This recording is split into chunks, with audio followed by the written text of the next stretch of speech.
Okay, शुरू करते हैं।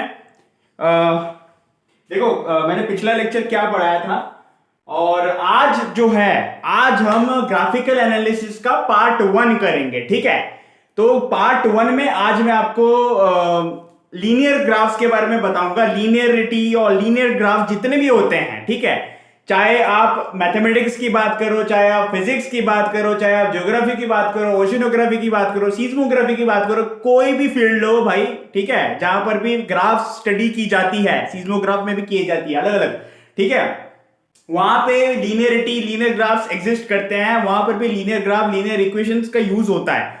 तो इसलिए ये जो ग्राफिकल एनालिसिस वाला जो टॉपिक है, मैंने लीनियरिटी से शुरू किया है, मींस क्योंकि सबसे पहले हम यही इसी के बारे में पढ़ते हैं, ठीक है। और क्या बोलते हैं कि हाँ, ये आज पार्ट 1 आएगा और इसके कई पार्ट्स आएंगे, पार्ट 1 2 3 4 5 6 12, कम से कम 12 पार्ट्स तो आ ही जाएंगे कम से कम। मैं सोच रहा हूं जितना मैंने अभी तक ग्राफ्स पढ़े हैं वो मैं बताऊंगा, ठीक है। और इसके लिए मैं अलग एक प्लेलिस्ट बना दूंगा अपने यूट्यूब चैनल पे, ग्लोरी ऑफ फिजिक्स पे, ठीक है। तो आप देख सकते हो एक अलग प्लेलिस्ट आपको मिल जाएगा जहां पे मैं ग्राफिकल एनालिसिस प्लेलिस्ट का नाम होगा, ठीक है। वहां पे आप जितने भी ग्राफ्स हैं, बेसिक्स टू एडवांस, आप पढ़ सकते हो। तो शुरू करते हैं ना, शुरू करते हैं। देखो, ये मैंने पिछला लेक्चर लिया था। देखो, मैं तो अभी बेसिक्स पढ़ा रहा हूं आपको, ठीक है, लेकिन क्या बोलते हैं, अभी एडवांस में भी जाएंगे धीरे धीरे करके, ठीक है। पहले बेसिक सीख लो, फिर एडवांस। देखो, इसी हर एक टॉपिक में आप एडवांस में जा सकते हो, कोई ज्यादा इशू नहीं है। इसे रख लेता हूं, ज्यादा फोकस पड़ता है। Alright, graphical analysis.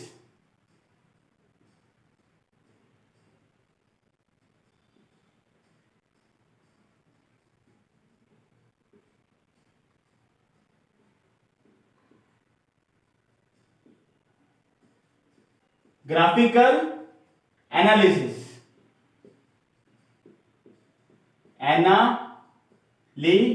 SIS, ये इसका पार्ट 1 में बता रहा हूं, पार्ट 1, ठीक है।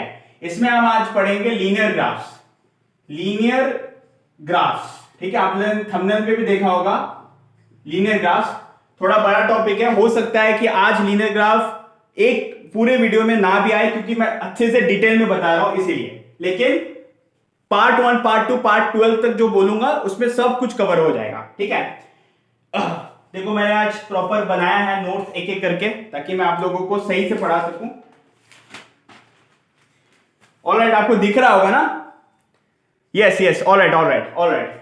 देखो, सिंपल सी बात है। देखो, फिजिक्स में ना, in physics graphs are most useful tools. चाहे आप फिजिक्स की बात करो, हर एक फील्ड, जो भी फील्ड मैंने अभी नाम लिया, उसमें ग्राफ्स बहुत यूजफुल टूल्स होता है, ठीक है। देखो, सबसे पहले इसका नाम से इसके बारे में पता चल रहा है। लीनियर ग्राफ्स मतलब कि बहुत ही सिंपल ग्राफ्स, बहुत ही एकदम स्ट्रेट लाइन ग्राफ्स, समझ सकते हो आप इसे, आप स्ट्रेट लाइन ग्राफ्स भी कहते हो, ठीक है। तो यहां पे लीनियर ग्राफ्स की अगर बात करें तो इसमें स्ट्रेट लाइन के बारे में हम पढ़ते हैं। स्ट्रेट लाइन, ठीक है, straight line equation, straight line graph कैसे बनते हैं, उसके इक्वेशन क्या होता है, y = mx + c, ठीक है, वो अभी मैं बताऊंगा, वो आपको भी पता होगा। तो सबसे पहला हम चीज पढ़ेंगे, to plot graph you need equation. सबसे पहले ग्राफ को प्लॉट करने के लिए हमें इक्वेशन की जरूरत पड़ती है, ठीक है। मैं अभी इसे मिटा देता हूं आगे लिखने के लिए, ठीक है। ये लिखा क्योंकि ताकि आपको पता चले आज का टॉपिक क्या है। अरे, मेरे हाथ में तो मार्कर है।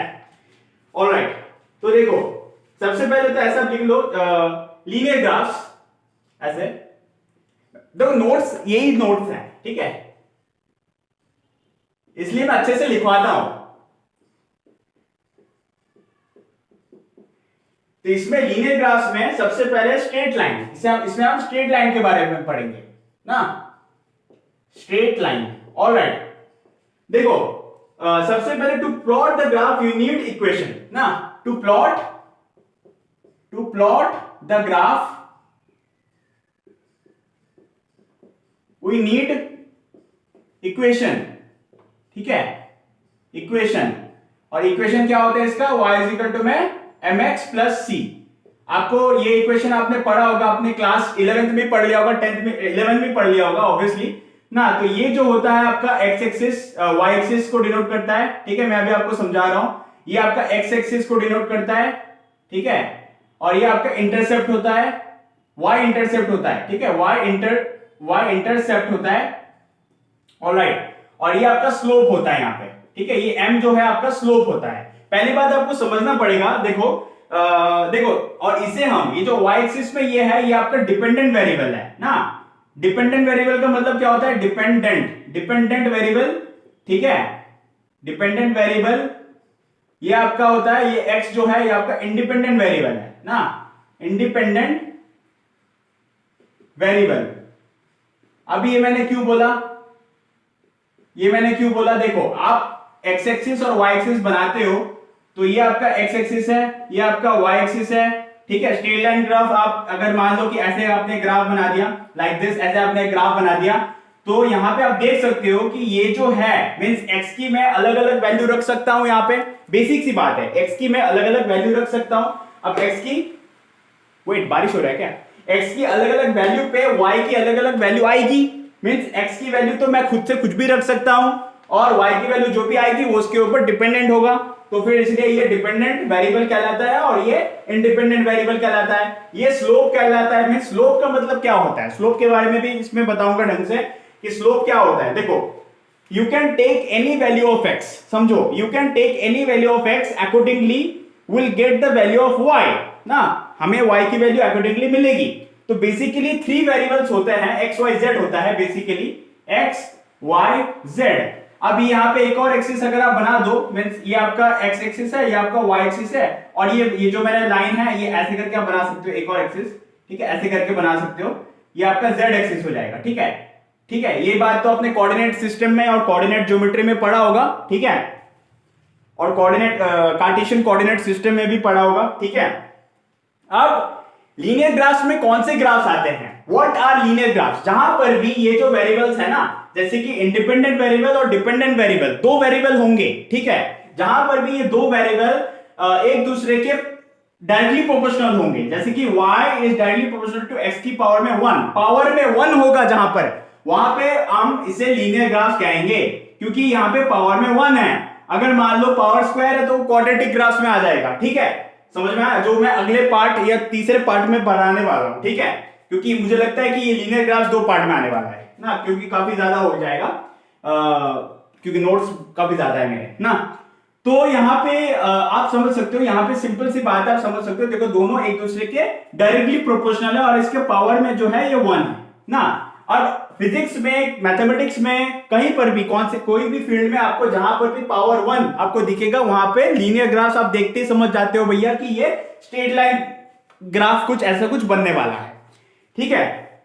अब straight line, so for this you basically need 2 parameters, 2 parameter आपको चाहिए होता है। देखो स्ट्रेट लाइन के लिए, आपको स्ट्रेट लाइन बनाने के लिए ये वाला आपके 2 पैरामीटर्स बस चाहिए होता है, एक तो स्लोप, एक इंटरसेप्ट। इस चीज को समझना जरूरी है, ये चीज समझ के तो स्ट्रेट लाइन आपको समझ में आ जाएगा, स्लोप क्या होता है और इंटरसेप्ट, वाई इंटरसेप्ट क्या होता है, ये मैं अगले इसमें बताता हूं।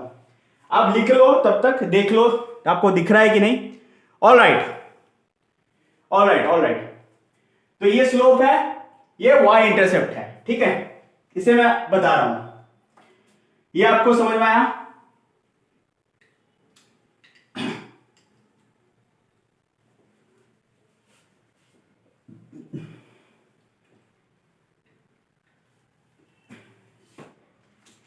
देखो स्लोप की अगर बात करें,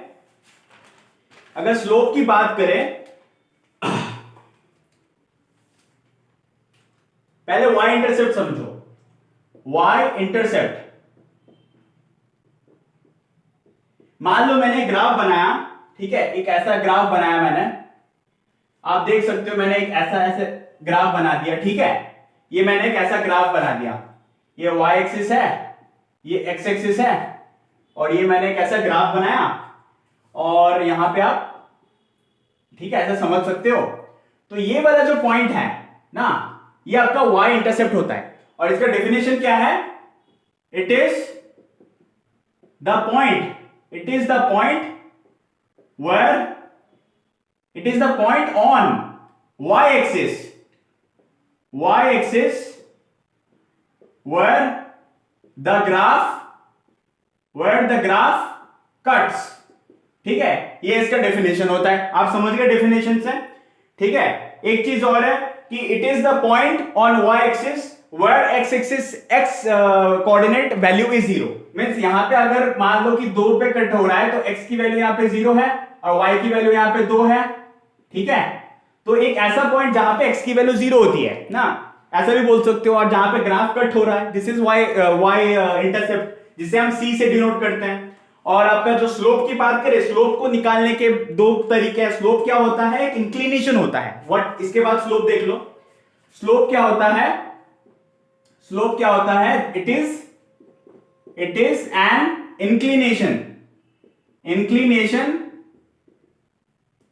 विद द ग्राउंड या with the x axis. Means मान लो अगर एक ऐसा एक्स एक्सिस है, इसके साथ, अब देखो मैंने ऐसे बना दिया, ये एक्स एक्सिस है, तो यहां पे जो इसके साथ जो इंक्लिनेशन है, ये देखो एक ग्राफ, ठीक है, ये जो इंक्लिनेशन जितने एंगल ऊपर है, और यहां पर भी एक और मैंने लाइन बनाया, ये जितना एंगल ऊपर है, तो ये इंक्लिनेशन को मैं समझाने की कोशिश कर रहा हूं कि कितना वो उठा हुआ है, कितना उसका स्लोप है, कितना उठा हुआ है। ठीक है, मान लो कि मैंने एक स्ट्रेट लाइन बना दिया, ऐसे करके स्ट्रेट लाइन बना दिया, तो बताओ इसका स्लोप क्या है? 0 है, क्योंकि यहां पे ये ग्राउंड के पैरेलल है, एक्स एक्सिस के पैरेलल। अगर इसके ऊपर मैं कोऑर्डिनेट सिस्टम को रखूंगा तो उसके पैरेलल आएगा। लेकिन अगर मैं इसे उठा दूं ऐसे करके, तो फिर उसका एक इंक्लिनेशन आ जाएगा थीटा, तो उसका स्लोप क्या हो जाएगा? थीटा हो जाएगा। ठीक है, तो यही होता है। और इसे निकालने के दो तरीके हैं, दो फॉर्मूले हैं, वो देख लो, जो कि न्यूमेरिकल्स पे काम आता है। ठीक है, देख लो, पहले लिख लो आप लोग ना, मैं देखता हूं आपको दिख रहा है कि नहीं। ऑलराइट, दिख तो रहा है अच्छे से, और कल की तरह थोड़ा सा लाइट इफेक्ट भी नहीं आ रहा होगा ना, लाइट इफेक्ट भी नहीं आ रहा होगा।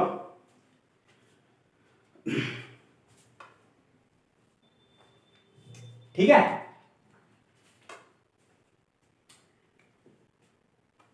मिटा देता हूं मैं, स्क्रीनशॉट ले लेना या वीडियो को पॉज करके लिख लेना। ठीक है, ये नोट्स हैं आपके। ठीक है, ये जो मैं लिख रहा हूं ना बोर्ड में, ये आपके नोट्स हैं। ठीक है, मैं अलग से नोट्स नहीं दूंगा इस पे, क्योंकि बाद में दोबारा भेजना पड़ता है ना, मगर मोबाइल की मेमोरी की बैंड बच रही है एकदम।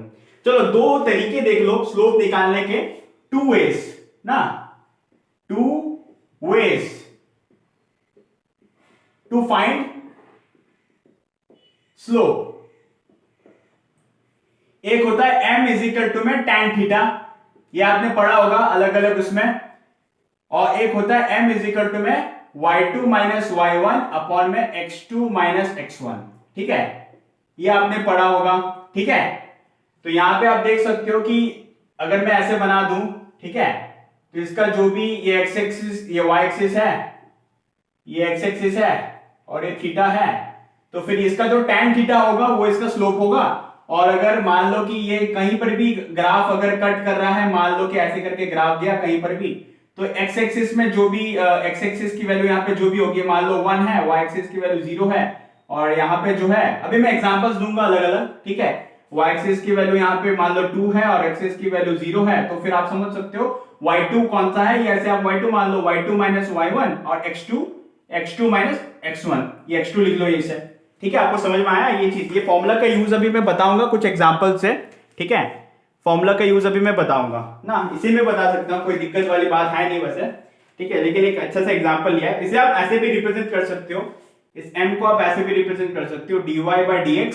ठीक है, ऐसे भी आपने कई जगह पे देखा होगा, एप्लीकेशन ऑफ ट्रिग्नोमेट्री पे, और एप्लीकेशन ऑफ क्या बोलते हैं, नहीं सॉरी, एप्लीकेशन ऑफ ट्रिग्नोमेट्री पे, और उसमें भी डिफरेंशियल कैलकुलस में। ठीक है, और m इज इक्वल टू में delta y by delta x। इसका डेफिनेशन क्या है? Change in y axis. इसका डेफिनेशन क्या है स्लोप का? Change in y axis, change in y axis, ठीक है, divided by change in x axis. ये आप इसका डेफिनेशन ये लिख सकते हो स्लोप का, और इसका तो मैंने बताया ही था।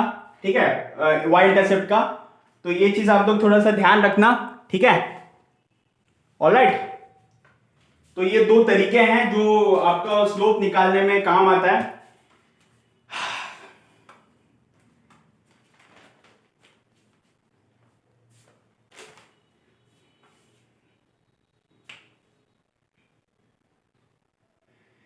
कल वीडियो नहीं आएगा, ठीक है। कल मैं कहीं पे जा रहा हूँ, बैरमपुर जा रहा हूँ मैं, कहीं पे काम है मेरे को, यहाँ पे नहीं रहूंगा मैं। तो फिर आप लोग देख लो। देखो ये चीज आपको समझ में आया। आप कुछ एग्जांपल्स देख लो, जो वैसे एक तो दिया है मैंने, लेकिन फिर भी कुछ एग्जांपल्स और देख लो अच्छे से, ताकि समझ सको ना। देखो देखो, ओके, ऑलराइट, देखो इसे मिटा देते हैं जल्दी से।